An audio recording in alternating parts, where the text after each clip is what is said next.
Europe 1, faites entrer l'invité. 10h30, midi. Mathieu Noël. Mathieu, ce matin, vous êtes ravi de rencontrer enfin, je dis enfin, oui. Vous m'avez mis enfin en grosse lettre, Mélanie Douté, car on vous compare souvent tous les deux. Tout à fait, Michel. Jouons carte sur table. C'est vrai, Mélanie, nos points communs sont trop nombreux pour qu'on fasse comme si de rien n'était. On ne peut pas nier l'évidence, Michel. Entre Mélanie et moi, on pourrait quasiment parler de destin parallèle. Oui, ici, à chaque fois qu'on parle de destin parallèle, c'est-à-dire à peu près un jour sur deux, on fout Amélie Poulain. Alors vous me direz, Mathieu, comment peux-tu avoir un destin parallèle avec Mélanie Douté, alors que dans les chroniques antérieures, tu avais déjà un destin parallèle avec Amanda Lear, Michel Simès et Thierry Roland. C'est vrai, Michel, je comprends que ça puisse vous étonner. C'est large. Ce que m'étonner, ça me trouve le cul. Oui, je comprends, Michel, je comprends. Néanmoins, vous allez voir que cette fois, j'ai des éléments pour étayer ma comparaison. Déjà, Mélanie est née le 22 novembre 1978 dans le 16e arrondissement de Paris. Alors que pour ma part, et c'est là que c'est fort, je suis né le 13 novembre 82 à Genève. Énorme. Soit 9 jours près, à seulement 4 ans d'écart et quasiment au même endroit, vu que chacun sait que Genève est un peu comme un gros 16e arrondissement. En moins pauvre. Premier point commun troublant, n'est-ce pas, Mélanie? Mais il est con ce mec! Ah, ça c'est ce que disait toujours mon ex. Ça nous fait un autre point commun. Mais ce n'est pas tout. Mélanie est fille de comédien, et bien figurez-vous que moi aussi, Michel, mes parents sont comédiens. Mais pourtant, la dernière fois, vous nous aviez dit que votre père était diplomate. Vous êtes bourré, Michel? Il est sur le coup, hein. Oui, mais non. Vous avez mieux joué. Il y a des fois où vous jouiez mieux L'un que ça. n'empêche hein, pas l'autre, Michel. Mon C'est père, vrai, vous m'avez dit ça, non? Mon père, Charles-Édouard Noël, a effectivement fini diplomate à l'ONU, mais par inadvertance. À la base, il était acteur, il croyait passer un casting pour un rôle de diplomate dans un film. On lui a posé quelques questions géopolitiques et comme il était abonné à Courrier International et Picsou Magazine, il a bien répondu. Bon, évidemment, au bout de quelques jours à errer dans les couloirs de l'ONU, il a réalisé qu'il n'y avait pas de caméra et donc qu'il était peu probable qu'il y ait un film à la clé. Il s'est dit, je vais poser ma démission, mais là, un événement d'apparence anodin l'en a empêché. Il a reçu sa première fiche de paye. Et par rapport à un intermittent du spectacle, il n'avait pas hésité. Voilà comment papa est devenu ambassadeur de France aux Nations Unies sans jamais éveiller les soupçons. Sauf une fois en 2004, lors d'une réunion au consulat des Pays-Bas, la Hollande venait de nous éliminer de l'euro et papa a légèrement bousculé le protocole. Saloperie de Hollandais de merde. Oui.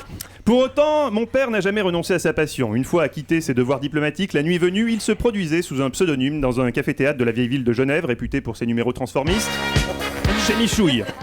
Là, Chez Michouille. Ah bon. Dans l'atmosphère enfumée et fiévreuse, si caractéristique de la cité calviniste, papa revêtait ses habits de lumière et l'espace d'un tour de chant, monsieur l'ambassadeur de France à l'ONU devenait Dalidar.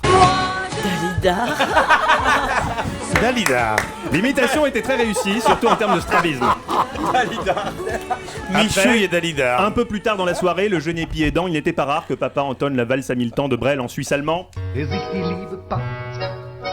Der sich die Liebe packt und einen umgegönnt, wenn diese Liebe brennt, dann... Car oui, papa était polyglotte. Quant à maman, Géraldine Noël, elle aussi était comédienne, enfin à sa façon. Son rôle de prédilection, la femme au foyer modèle qui organise les réceptions de l'ambassadeur, mais qui, moyennant quelques diamants bien taillés, ne rechignait pas à se taper à l'occasion l'ambassadeur de Guinée équatoriale dans le pool house. Ferrero Rocher.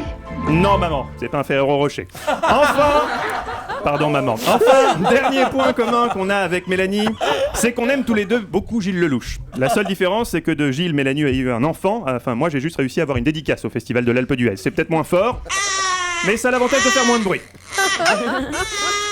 Mais Mathieu, tout ça c'est bien joli, mais vous n'avez pas envie d'évoquer le film de Mélanie aux yeux de tous? On dirait que vous esquivez le sujet. C'est un sujet qui en effet me gêne, Michel. Le pitch déjà fait froid dans le dos. Je cite, 673 000 caméras de surveillance et des millions de webcams en France, un hacker anonyme a piraté toutes les caméras et observe la ville à son insu. Petit délit et moment d'intimité volé, il voit tout.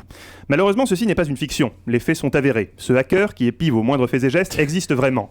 Sur le web, les blogueurs le connaissent sous le pseudonyme inquiétant de Crazy Mich 75. Je suis un grand malade, moi. Personne ne sait qui il est vraiment. Le rapport de la DGSE est maigre. On sait simplement qu'il aime les chiens, le cyclisme, ainsi que les endives au jambon. J'adore les endives au jambon.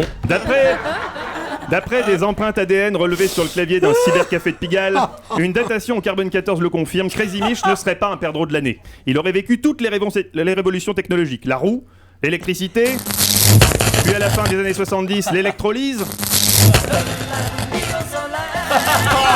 Enfin, plus récemment, il aurait été un des premiers, pour tout dire, le seul hacker répertorié du Minitel. En effet, en 88, Crazy Mich aurait été le responsable de l'explosion du site 3615 ULA, suite à un nombre de connexions trop important.